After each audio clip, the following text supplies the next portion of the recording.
As the sun rose on the 17th of Schmorgast, none on the Sword Coast were ready for what was about to occur. What should have been a much needed period of peace following the Orc devastation was about to be violently disrupted.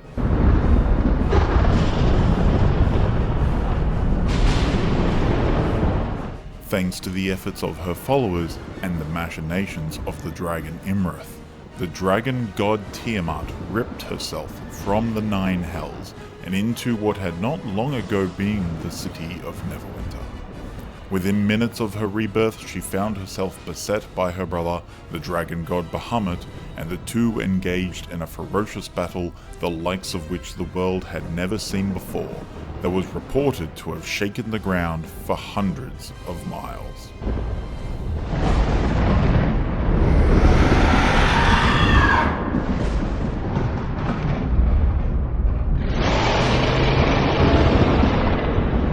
At the end, Bahamut stood victorious over his sister, the day seemingly won. It would have been a time of celebration if not for the devastating appearance of a second, and far larger, Tiamat.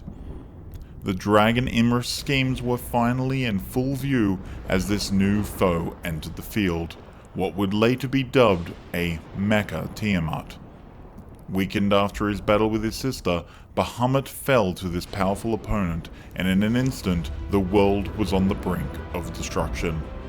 Yet the fate of the world was not yet written, and the ruins of Neverwinter would play host to one more great battle.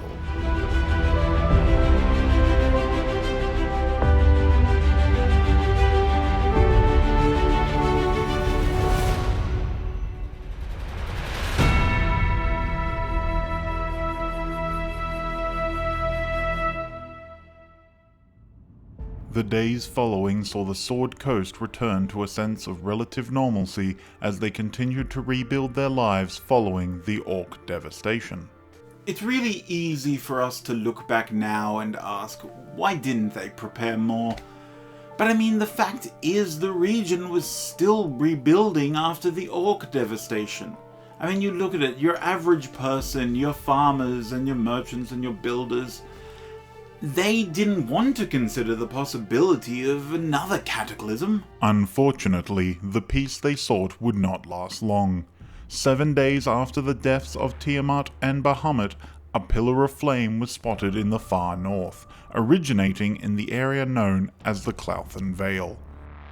What was a majestic yet terrifying sight to most meant something even darker to a few.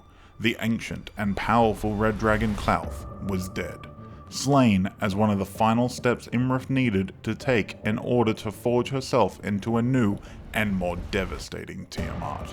Word would soon be spread by the tongues of her followers Arkan the Cruel and Krull, as they quickly travelled the coast and invited all to attend the coronation of the new queen at the place where gods fall. Don't know who those two were or what queen they was talking about. I don't pay no attention to politics. Just wish she'd do something about the damn tieflings. The call was clear. Come to the ruins of Neverwinter and submit to a new god. Now it would have to be seen if the people of the Sword Coast would bend a knee. Nobody knew what was going to happen. I think that's something we tend to forget from our modern perspective. I mean, whether they joined with Mecha-Tiamat or rebelled, nobody really knew what the outcome could be. It was simply just a roll of the dice for everyone. They would have to pick a side and hope that it turned out for the best. The only thing that we do know now is that without the Left Hand, a lot more people would have risked a new god. The Left Hand. At that stage, a ragtag bunch of adventurers who were either famous or infamous, depending on who was asked. They had battled with Imrith multiple times already, and they were ready for one final attack. They sent the call out to whoever they could and established one of the most unusual alliances the world had ever seen. Men and women of the Lord's Alliance, ever-hungry hill giants, storm giants from the bottom of the seas, frost giants from the cold north, a motley crew of undead from the Shadowfell, beast riders, former hunters and friends of Galen of the Left Hand, with mounts from across the coast and beyond, all rallied together outside the walls of Helm's Hold. They didn't really tell us what we were getting into when we left, just that the big battle had to save the world, and then we turn up and there's giants and these left-hand people who apparently were a bit of a deal, and giant beasts that apparently are dinosaurs or something. I don't know, there were people riding them. It was all a little bit above my pay grade, as it were. This wasn't just a gathering of warriors, but also an emotional reunion of friends and allies. Nin, the amalgamation of dead bodies who led the undead, assisted the Left Hand on their trip to the Shadowfell. By his side was Hulla, the mechanical construct in the form of a hyena that once belonged to the Left Hand's companion Trinket, who was lost in battle with a Sararak. But most important of these reunions was the arrival of Ringo, an original member of the Left Hand who returned to his homeland in the north and became a hero on his own as he and the frost giant Harshnag defended the people. Of the original 5 members of the Left Hand, 3 now stood together once more: Ringo, Vlad, and Ray. They could only hope that together they were able to finally end Imrith's goals of godhood.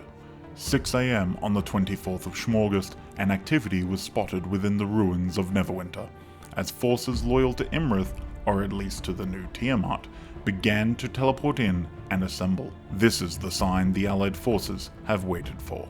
As they organize themselves for their coming attack, Vladius Gorsek delivers a powerful speech. Alright guys, this is it. This is us. We're going to fight Tiamat. It's going to be a good day. I want to see a lot of hustle out there, a lot of grinding. That's it. Couple key things. Minor illusionist got a little crown, he said. That's it. Couple key things. There are these giant arcane batteries. We want to destroy those first, okay? If we don't destroy those, we are screwed. Go do the damage to them. Her skeleton, made of metal, outside fleshy dragon stuff. So if you've got any dragon slaying weapons, arrows, bolts, keys, I don't know, it'll work as normal. It cannot be denied that at the time, Vladius Gorsek was not the commander anyone would have chosen. I mean, he was young, inexperienced in warfare, and worst of all, he had a tendency to choose personal glory over any form of tactics. But I go back to, do we have a fucking plan here? Or are we just going to do what you want seem to do and just run it? I mean, that's pretty much, yeah. A pure recipe for disaster, I mean. But still, he may have just been the exact kind of leader that they needed. With the last preparations made, the Allied forces moved on the ruins of Neverwinter. The feet of giants thundered upon the ground as armor-clad soldiers of the Lord's Alliance kept tight formations. The plan was simple: kill the enemy, a strategy the forces of Tiamat also intended to employ. As the Allies closed the distance, Tiamat's chief commanders, Arkan the Cruel and Kroll, teleported in. As Arkan delivered a speech to their forces, the words of which have been lost to time, Kroll instead focused on a massive portal that had appeared upon the battlefield. A squad of dragons, chromatic and metallic alike, soared over the Allies on leathery wings as they moved to take their positions ahead of the army. It was here that first blood was drawn. The Vonendod. 45 vertical feet of metal and lethality, this ancient automaton was built by the giants of old for a singular purpose: killing dragons. The Vonendod was, despite its limited focus of target, one of the most powerful weapons to ever be deployed in a theater of war. According to sources around the day, it was incredible to behold. Of course, the ethical ramifications of unleashing a soulless weapon capable of, and quite frankly designed for, genocide, they've been hotly debated since. But we have to remember that these were desperate times. The one thing that we can agree on I think all of us, is that the Left Hand's decision to procure the Vonendot from the Fire Giants was quite advantageous, and almost certainly saved numerous lives on their side during the battle. The Vonendod was incredibly efficient in its task. A spear enchanted to return to its hand after being thrown allowed it to take out multiple dragons in the air, long before any ground forces had engaged in combat. As the allies closed in, final commands were issued, with Mu, leader of the Hill Giants, being quoted as ordering her troops to just eat them all. As the dragons moved to engage the assaulting forces, the field of battle soon became a flurry of lightning bolts fired forth from the chaos storm that had afflicted the land since the deaths of Bahamut and the original Tiamat, called down by the Veladius and Oneris of the Left Hand, as well as the charging storm giants. This early assault leaned the beginning of the battle in favor of the allies, as several dragons and cultists were felled, while the allies reported only a few injuries of their own. With multiple battlefields before them, the allies were forced to make quick adjustments to their attack. Ringo and Harshnag led the giants into a clash with dragons, while the Lord's Alliance, Beast Riders, and Undead split off to engage the Orcs, Devils, and Cultists. The Left Hand had a single target: to cut the head off the entire operation and take out Tiamat herself. The Grand Alliance was an odd force to behold, that cannot be denied, but their enemy was just as much a strange assortment. I mean, cultists of Tiamat and chromatic dragons were practically a given, but there were also metallic dragons amongst their ranks, those that felt unguided after the death of Bahamut. Then there were devils that had served Imra for some time, as well as orcs, those that remained from under the banner of the Many Arrows tribe. Hell, there was even an arcane and mechanical dragon being constructed on the field. And all of that is before you even consider Mecha-Tiamat herself. The Left Hand cut a direct path through the field of battle as they headed straight for the large portal as enormous wings began to emerge. It was here that War Duke Veladius is said to have revealed a new form, that of a dragon with several heads. Some sources regard this new form as a reflection of Tiamat herself, while others reject this and instead assert that it was something completely new and magnificent that took to the field that day. Across the ruins, Kroll completed the spell and brought Tiamat herself into play. It is almost certain that the sight of Tiamat, the largest being the Sword Coast had ever seen, caused fear in the hearts of the allies, yet still, they charged. With their new god on the field, Archon and Kroll took their attention elsewhere, to the multiple battlefields that had now opened up. Archon positioned himself with the vanguard of dragons, to lead kin against the giants. Kroll took to support the devils and orcs as the rest of the allies' forces moved to engage. There was no turning back now. There was only two options before them: win or die. With their main foe now on the field, another ally of the Left Hand sprung their ambush. From the water that ran through the ruins of Neverwinter, a figure began to emerge, half dead and half alive. Mounted upon a skeletal steed that floated out and into the air, Nimue, avatar of the empty throne. Nimue departed from her allies a day earlier to prepare. In the waters off Neverwinter she found an army of the undead. Some sources note as being those who had risen from the graves of Waterdeep and vanished into the ocean only days before. With these forces she set her ambush and waited until the time was right. The force of zombies followed their leader and climbed from the water. At this stage they split, half remained to aid in the battle against Tiamat herself, while the rest moved to engage Tiamat's army, with the Dracolich Ebondeath alongside them. Oh, it was not what I signed up for. I was told that, they were gonna everyone was gonna bow down to our new metal dragon god queen thing, and it was all gonna be cool and copacetic, but then we look out across the field, and no, they're not bowing down, they're not showing their worship, they're like all gathered together, the freaking Lords Alliance, and the Giants, and the undead, there were zombies, and skeletons and things, like no, that was not what I signed up for, but now I'm on the middle of a battlefield, and I gotta fight these things, so what am I gonna do? I'm gonna fight these things, and I know I'm gonna die. Didn't, but still was pretty sure it was gonna happen. As armies clash behind them, the Left Hand and their ally Nin face down their true foe, Mecha-Tiamat. Accounts from members of the Left Hand itself confirm that it was Galen who made the first strike against their foe, as he enlarged in size and charged. Hi, my name is Galen. I hunt monsters. Those are the words that Galen is reported to have said as he charged at Mecha-Tiamat.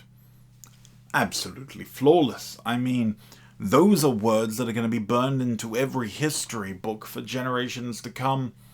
Whenever anybody talks about the Battle of Godsfall, that is always the quote that they just have to mention. Unfortunately, a memorable quote wasn't enough to inflict a blow upon their enemy. Mecha-Tiamat was a masterpiece collaboration of arcane craft, necromancy, and pure draconic power. Several reanimated heads of dragons were attached to the main body and given life through necromancy, the less willing of those controlled through arcane collars. An adamantine skeleton ran the entire body and granted a new level of durability to an already imposing enemy. Yet the most impressive and daunting element of the design was the force field that surrounded Mecha-Tiamat's entire form. Powered by 3 arcane batteries in different locations, this field was essentially impossible to bypass and harm their enemy within, so long as those batteries remained. This did not slow Galen as he continued his assault, now surrounded by a magical mist. Nin took advantage of the distraction provided by Galen's attack and used a Dimension Door spell to take position upon the back of Mecha-Tiamat and unleash a barrage of eldritch blasts against the arcane battery positioned on Mecha-Tiamat's lower back. Although the battery was not destroyed, this was the first step towards making their enemy vulnerable. Unwilling to let these assaults go unanswered, Tiamat was about to cause a major shift in the battlefield.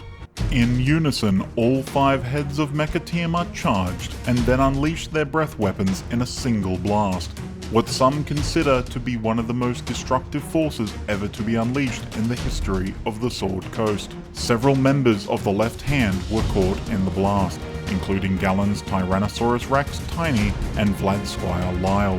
While this attack hurt the Left Hand, its impact upon the forces behind them, particularly their allies, was devastating. Half of Nimwe's zombie army was incinerated in an instant.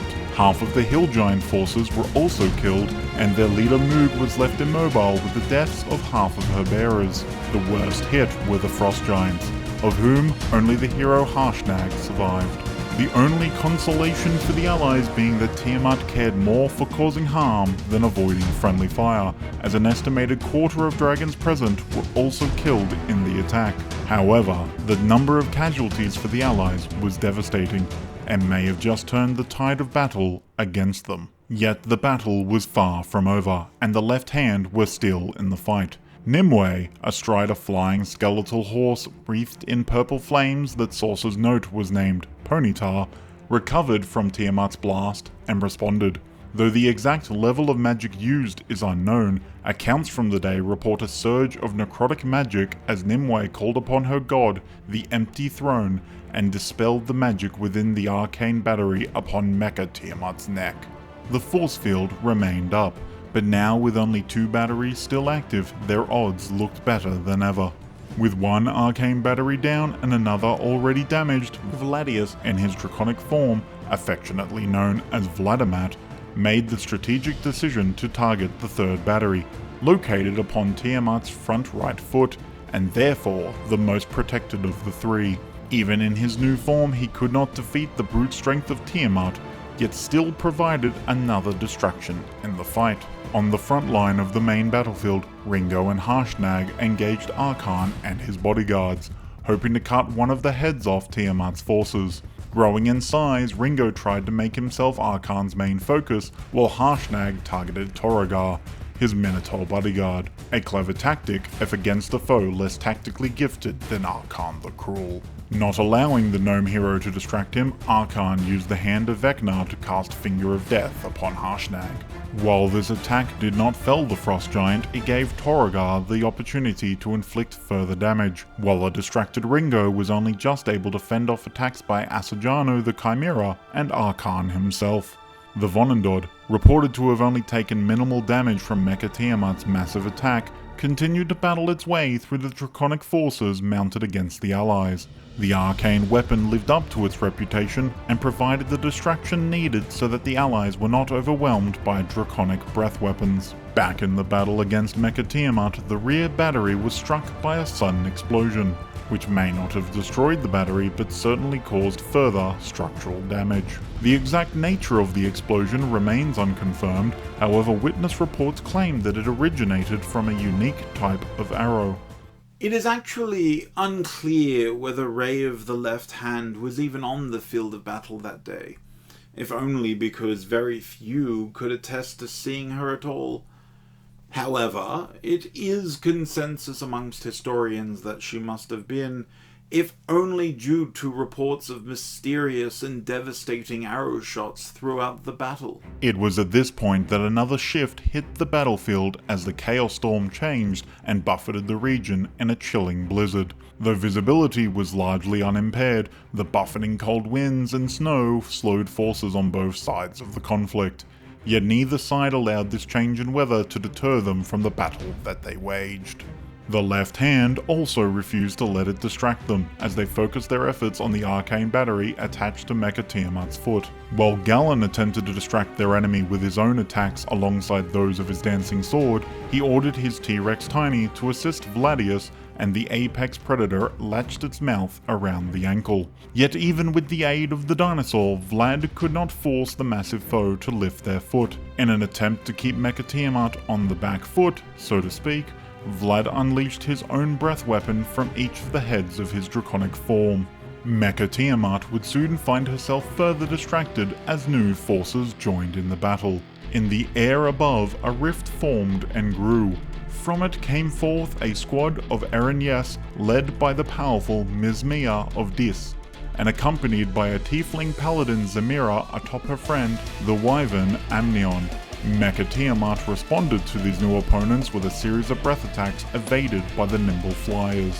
As Tiamat prepared another attack upon the devils, the air was cracked by an explosion as a cannonball connected with the wannabe god. A fleet of pirate ships, led by the notorious Jack the Jack, had used the water-filled crevice to bring assistance to the battle as they unleashed volleys of cannonballs. These siege weapons were enough to draw Mecha-Tiamat's attention and also her ire. The heads of Imrith and Toxalia unleashed their powers. Two vessels, the Glory Grabber and the Booty Beauty, were forced to abandon ship as a bolt of lightning tore through both of them. A third vessel, the Luton Run, was engulfed in poison gas. None of the crew survived. Although dealt a devastating blow, Jack the Jack refused to retreat while the battles still continued. This distraction by the pirate fleet allowed Mizmia and her Eren to split off to engage the enemy forces of orcs and devils. This area of the battlefield was not entirely on the losing side, however, as although the mechanical dragon had now come online, it was engaged and locked in place by one of the beast riders atop a great dinosaur. Nin also took advantage of the distraction as they polymorphed into an ancient topaz dragon while still upon Mecha-Tiamat's back. In their new form, they unleashed a necrotic breath upon the rear battery, which suffered major damage and yet was still not destroyed. In an attempt to retreat away from the blows of the cannonballs, Nin was struck by Mecha-Tiamat's tail and knocked to the ground. The battle was now in full swing. Both armies engaged in a fierce fight to the end, yet the Left Hand had still been unable to destroy all three of Mecha-Tiamat's arcane batteries. So long as the batteries remained active, victory remained far out of reach. For all their small victories, the defeat of Mecha-Tiamat looked as unlikely as ever. And then Nimue erupted with dark energy that washed across the battlefield. The burst of dark energy that spread across the battlefield caused understandable concern amongst the allies, not knowing what it was or if one on their side had betrayed them. Yet those fears subsided as the magic brought with it rejuvenation and healing. Perhaps just in time for fighters such as the frost giant Harshnag. Magical experts would later determine that this wave of magic was connected to the dead god Bahamut and is believed to be a gift bestowed upon Nimue before his death. Whatever hesitation the surge of dark energy caused the Grand Alliance, it also created amongst the ranks of their enemy, and once it was discovered to be beneficial, they were swift to press this new advantage, and Vladius was able to confront a personal enemy. Toxalia, the green dragon head of Mecha-Tiamat, was a personal enemy of Vladius's after she destroyed his hometown of Thundertree when he was quite young.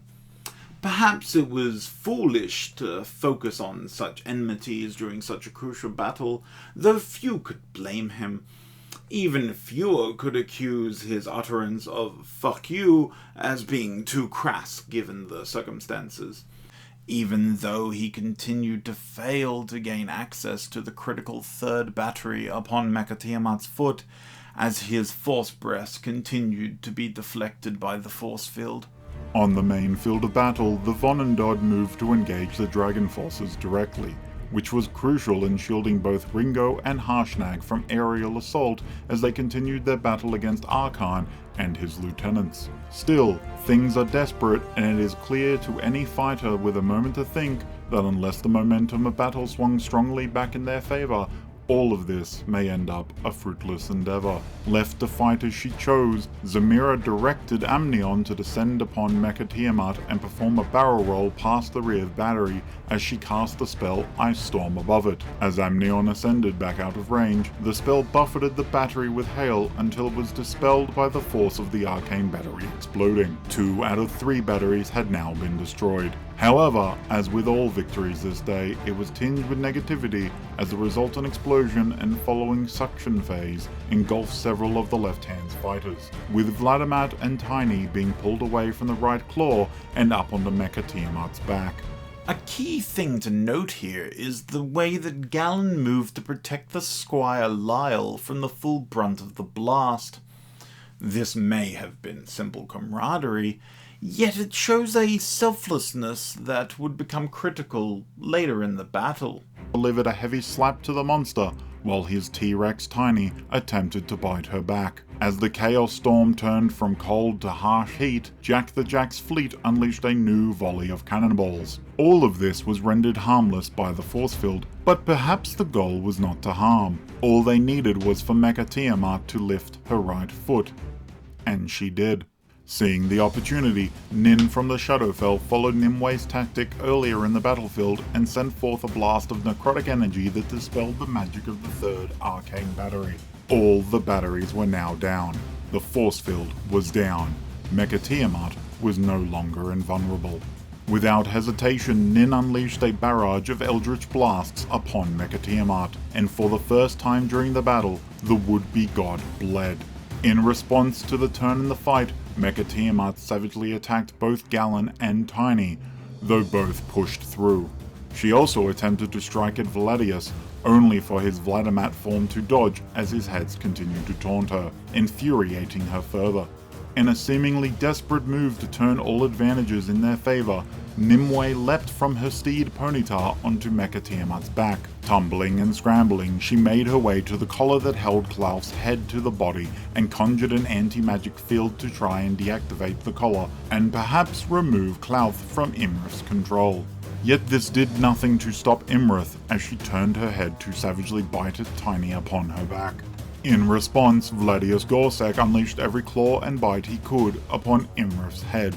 Though not all his attacks struck, those that did struck well, and are reported to have dug in under the scales of her neck. It seemed at this moment all of the Left Hand and their allies against Mecha-Tiamat sensed this was their moment, as they unleashed everything they had upon her. Zemira is reported to have transformed as black vines grew across her and her eyes began to glow. Yar, the bitch smelt volcanic, she did. Oh, what a stench.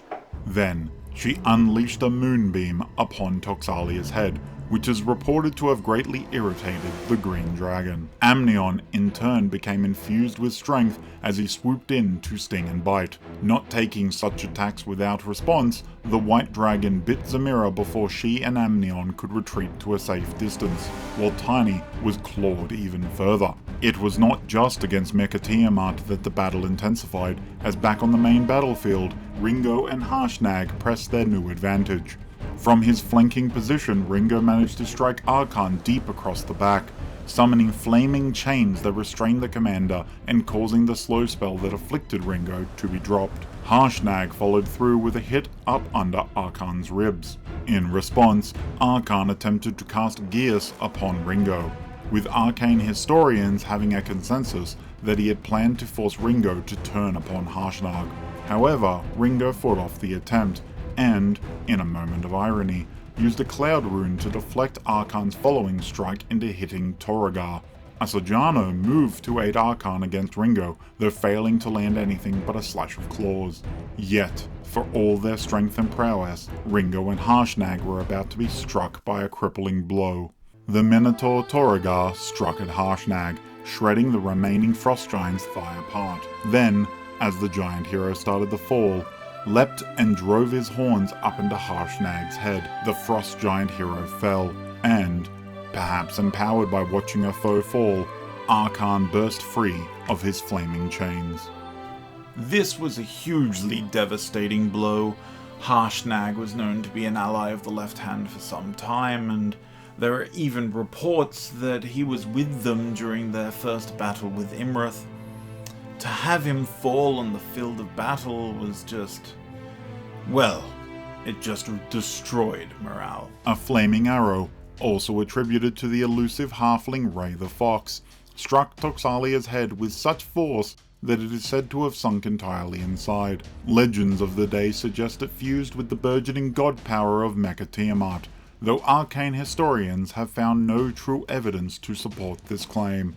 In a rage at the treatment of his Tyrannosaurus Rex companion Tiny, Galan engaged Mecha-Tiamat in a frontal assault with two heavy, wild strikes against the claw-holding Tiny, and yet for all his strength could not make Mecha-Tiamat release the dinosaur. Another volley of cannonballs from the pirate fleet struck. With no force field to protect Mecha-Tiamat, they tore through the skin of her wings. At this time, the Chaos Storm shifted once again, and gale-force winds began to whip across the battlefield, once more changing the conditions for both sides, as loose debris was whipped up and greatly diminished visibility. Focused upon their foe, Aneris, perhaps the member of the Left Hand the least is known about, called upon further lightning from the Chaos Storm to strike at Mecha-Tiamat with full force as he delivered a message. I told you you're a fucking hubris and get the best of you. Toxalia, still suffering under Zamira's moonbeam, did not take being struck by such massive lightning well. It seems that cracks were forming within the self-proclaimed God Queen. The battle against Mecha-Tiamat continued to grow more desperate, as it was clear to the Left Hand and their allies that it could still easily swing to either victory or defeat. Nin summoned massive necrotic energies and unleashed a powerful disintegrate spell that racked Mecha-Tiamat's body, and swiftly followed it up with a couple of eldritch blasts. Arcane scholars have hotly debated the true effect of Nin's attack, but many suggest that this sequence of magical attacks constitute the most powerful assault by any of the Grand Alliance, at least up until that moment of the battle. Unwilling to let such an attack go unanswered, Mecha-Tiamat gripped Tiny between both front claws and tore Galen's faithful T-Rex in half. There were many losses during the battle that hurt the morale and spirit of the Grand Alliance. Some modern scholars would consider the death of Tiny to be one of them. I disagree. I think the death of Tiny was the moment that Mecha-Tiamat sealed her fate, as she turned Galen from a warrior into an avenger. Perhaps thankfully for the allies, Mecha-Tiamat did not wait until she was able to let loose another full-strength breath attack and instead opted to simply use frost and lightning only. The two breath attacks still inflicted heavy damage and caused both Zamira and Aneris to lose concentration on their moonbeam and call lightning respectively.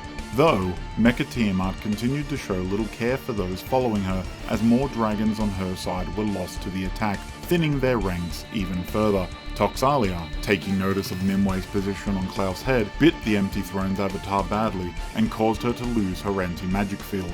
Yet before the field dropped entirely and they fell back under Imrith's command, Klaus and the Black Dragon seized control of their opportunity and struck at the heads of Imrith and Toxalia.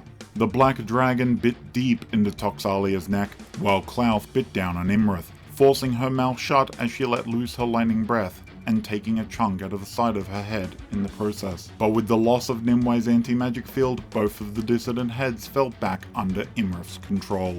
Having lost her anti-magic field, Nimue retreated up Mecha-Tiamat's back and summoned an Angel of Death of the Empty Throne, a thing with form only when looked at. Declaring that she had gained a credit with sanctifying the battlefield in the Empty Throne's name, thus committing the souls of any who died upon it to their realm of death, Nimue petitioned for aid. None could hear the response of the Death Angel, yet its action of joining the battle seemed to reveal enough. According to Nimwe's journal left within the old Phandalin temple of the Chantry Mortis, which she would later found, the Death Angel sank a blade deep into Mecha-Tiamat's flesh until it struck the adamantine skeleton within. It seemed perplexed at the lack of damage, before swapping to a spear and taking flight to target the heads instead. Galen was viciously and severely bitten by the newly subservient Klaus head, yet the warrior remained standing. Taking his chance, Vladimat flew up to face the foe directly. Grabbing as many of the heads as he could to keep them away, he unleashed the barrage of his breath attacks at the base of all the necks. The force breath ripped through Mecha-Tiamat, and as the body went limp, Imrith locked eyes with Vladius Gorsek and declared that it wasn't the end before the whole form collapsed to the ground. A tense silence filled the air as it seemed victory had been reached. Mecha-Tiamat was dead. After a stomp to Imrith's head to confirm death, Vladius transformed back into his normal form to check upon his allies and learn the extent of their losses before they turned to aid their allies on the rest of the battlefield. Oh, it was fucked. I'd spent a good month of my life following this metal dragon god thing around, and then she just up and dies? I near had a heart attack on the spot. It's hard to imagine the silence that would have fallen upon the battlefield. This was, after all, a claimant to godhood that had just been laid low. Her forces would have been torn between whether to keep fighting or to try and make a retreat. There would have been a breath of relief amongst the Grand Alliance, thinking that their victory had been won. Unfortunately, it was just all too premature. From within Mecha-Tiamat's skeleton was reported to be a flash, the signal that victory was not yet earned. The body rose, and Imrith awakened moments before each of the other heads joined her in a new life as necrotic energy healed many of their wounds. Another powerful step taken towards godhood. For all their efforts, in the end they had only assisted in their enemy's plan, and so a new shift in the battle had begun. Zemira was swift to respond to Mecha-Tiamat's rebirth, as she had Amnion turn in the air and fly fast as she moved to slice the left wing. However, eyewitness reports suggest that she was struck by some form of doubt, whether born of her own mind or some external attack, it is unsure, and failed to land steel against flesh. Yet it was not enough to prevent her from having Amnion do a circle and slash the wing himself before they retreated back over the water. Back on the main battlefield, whatever lull the apparent demise of Mecha-Tiamat caused was swiftly replaced by renewed combat with her return. Ringo, desperate to revive his friend, let out a wave of magical healing. He himself was rejuvenated, yet it seemed to have no effect upon the motionless Harshnag. In a fury, Ringo unleashed a flurry of strikes against Archon, most being deflected before one caught purchase in the stitches where Vecna's hand had been attached to the Dragonborn's arm. Ringo's blade detached the foul appendage before he split Archon's arm up to the shoulder in a fountain of blood, before the villain collapsed to the ground, dead. Yet that battle was not yet over, as Asajano and Toragar moved to avenge their fallen master and struck at Ringo, though a burst of frost exploded forth from the gnome hero and froze the chimera in place. Another arrow believed to be from Ray flew through the air. At least 2 eyewitness sources, including notes from Vladius's biography, suggesting that it was potentially a potent dragon-slaying arrow. Striking the neck of the dragon Toxalia, the green dragon had decided she no longer wanted any part of the battle and struggled to pull herself away from the rest of Mecha-Tiamat. Furious that the battle had not turned entirely in her favour, Imrith released a blast of energy that whipped the battlefield. It was at this time that Galen appeared to decide that they should call in some bigger weapons to assist them.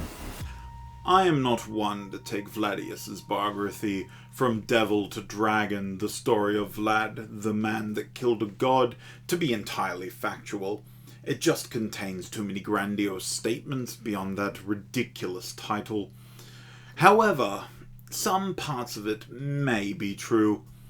What we do know is that during the battle, Galen had a coin. According to Vladius's biography, that coin may have been a gift from the god Bahamut before his death. Given what happened next, I'm inclined to believe that may be true. Galen is said to have tossed the coin and from it summoned an enormous purple worm, a sight that surely caused initial concern amongst the soldiers of the Grand Alliance who knew not where it came from. However, it swiftly proved its allegiance as it wrapped itself around Mecha-Tiamat before it lifted her up and slammed her to the ground. With a bite for good measure, the great creature buried underground to prepare for the next time it would strike. In fury, Imrith moved position and prepared to unleash a breath alongside the heads of Klauth and the White Dragon. However, Galen wasn't about to accept that and managed to push Klauth and the White Dragon's heads up so their breaths fired harmlessly into the air. Imrith's lightning breath was still powerful, though claimed no casualties. Enraged further, Imrith managed to convince Toxalia to help deal with Galen and struck him with a lightning blast. We do not know exactly what occurred at this moment, only that several seconds later Galen fell from the Chaos Storm and slammed hard into the ground. And with that, the Chaos Storm shifted once more, and the winds faded as heat scorched the battlefield again. In a fascinating display, another of the Left Hand and their allies took on a draconic form, this time the mysterious Aniris. With a focus on Toxalia, he unleashed a breath attack upon them, and in response, Mecha-Tiamat sucked in magical energy before returning it as a blast that buffeted her attackers. Identifying the source of the glow when Mecha-Tiamat reanimated as an internal battery, not dissimilar to those that had powered the force field, Nin targets it with eldritch blasts and a surge of magic from within themselves. Following the lead, Nimue summons a spiritual weapon in the form of a spear, and alongside the Angel of Death, they also strike the battery. Seeing that his allies needed attention away from them, Vladius Gorsek turned back into Vladimat and taunted Mecha-Tiamat as he unleashed another barrage of force breaths upon her in an attempt to distract and protect them. Zamira and Amnion followed the lead and struck at Mecha-Tiamat from the air. The Left Hand had found their momentum once more, working together with the synergy that had led them to this moment. It simply remained to be seen if it would be enough. Things did not look as promising on the main battlefield, as the fighting had intensified. King Hecaton, ruler of the Storm Giants, fell as his throat was ripped out by an enemy stone giant. At the same time, the hill giant ruler Moog, still immobile since Mecha-Tiamat's massive breath attack, was swarmed by cultists, though she fared better as she took the opportunity to take bites out of any that she could get her hands on. After failing to revive his friend, Ringo was unwilling to let the Storm Giant King remain dead, and used divine magic to bring King Hecaton back. This selfless action may have saved the ruler, but left Ringo vulnerable as Asajano and Torragar pressed their advantage and wounded him.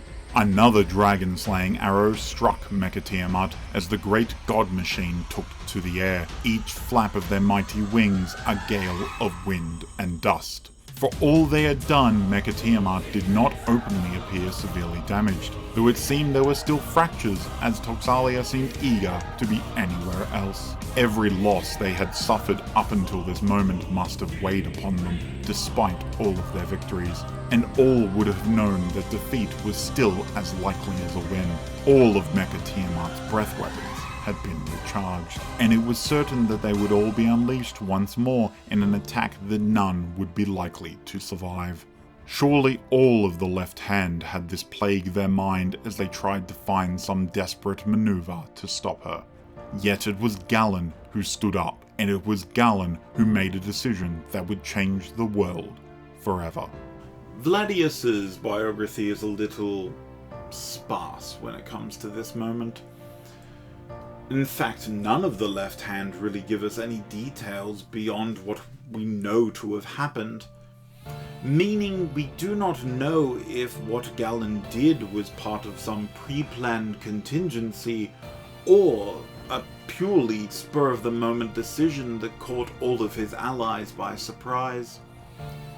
All that we do know is that Galen was a hero who will be remembered until the end of time. In one final, desperate charge, Galen ran across the battlefield as he let out several battle cries.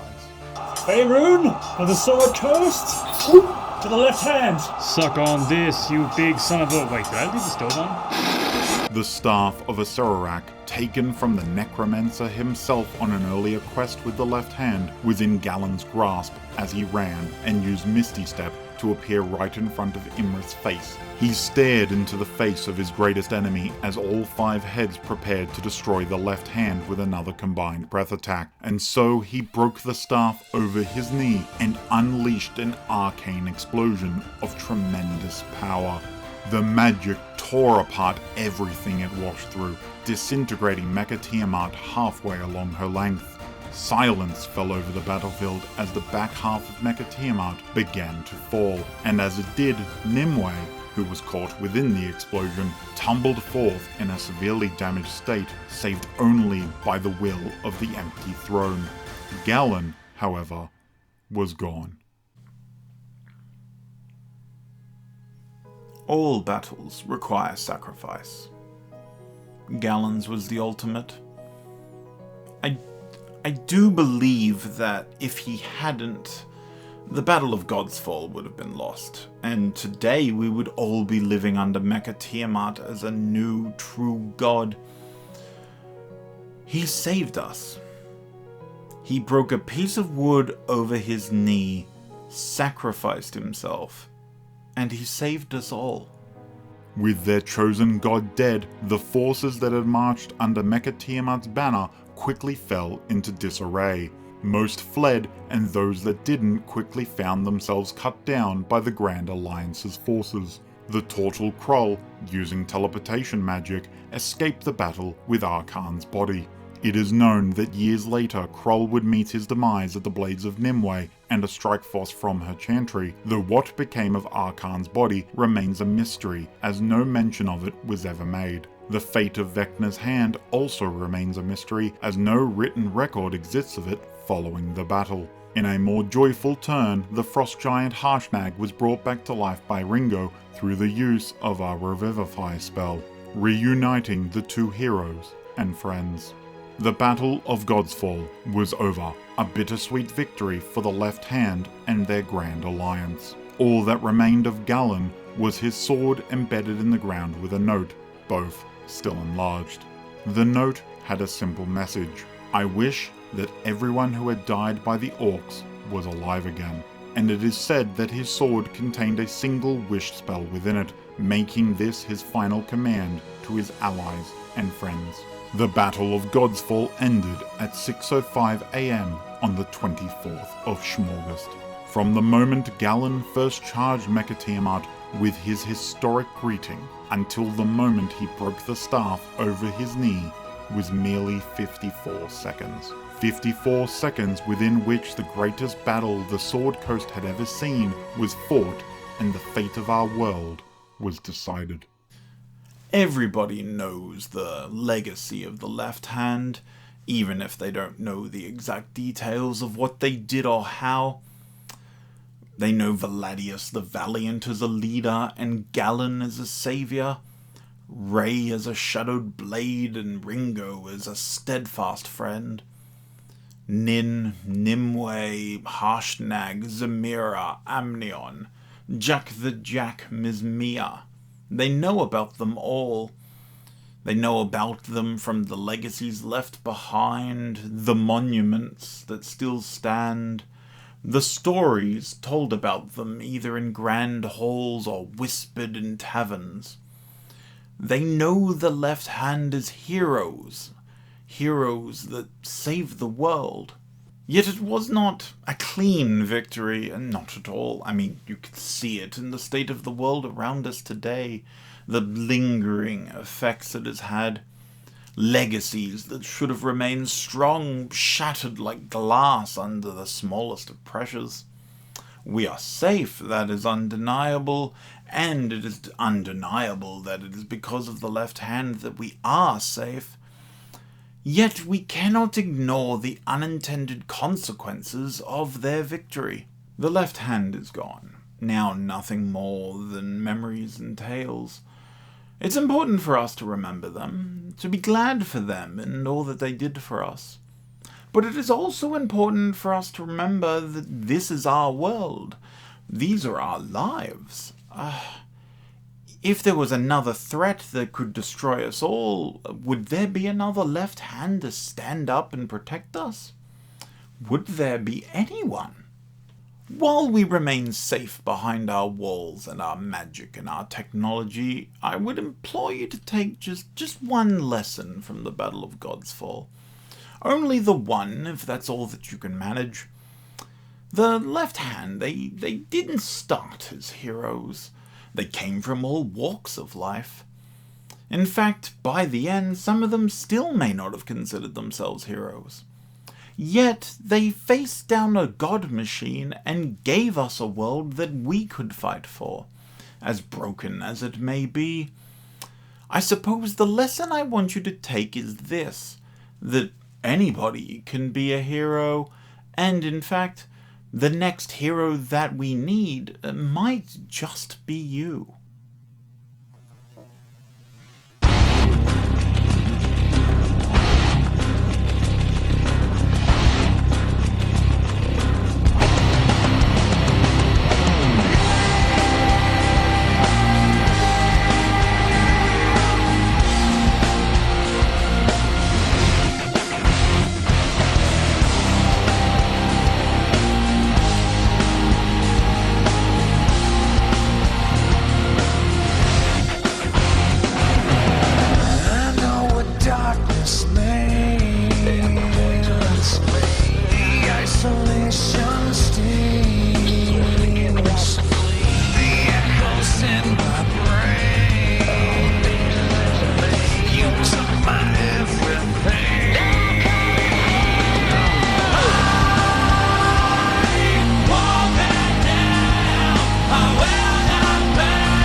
It's just the same head, and each one uses flight head. A dragon's head. It's just like. So bad. And Ringo with the heart on. God, I thought he could get any other. All the scars that never heal, all the wounds that will not heal. I will not forget that day. These memories never fall.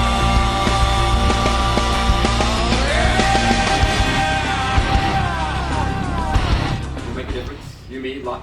With Lyle. What's going on? Hold up. I didn't even do anything. All I did was get walloped. He was going to go off in the last round, but then that just went up, and he's like...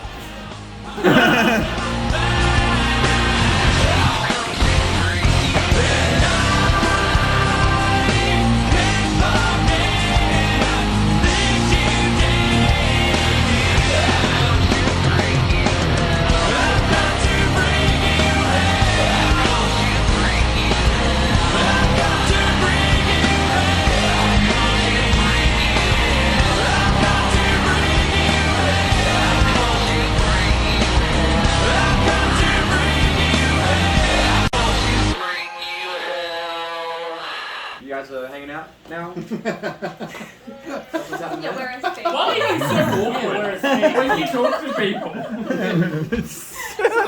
It's amazing. We've forgotten this.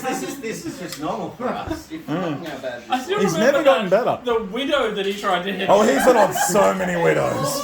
I mean, left that out of our yeah. recap. If it wasn't my mum, I know her husband's dead. It would have been on by now. No, it wouldn't. You'd have tried to. Yeah. And Your mum did rock up with like, what, 5 Aaron yeses? 5 bitches. There was 5 bitches deep. She's rolling. That's it. You're doing good. Yeah. Hey, you.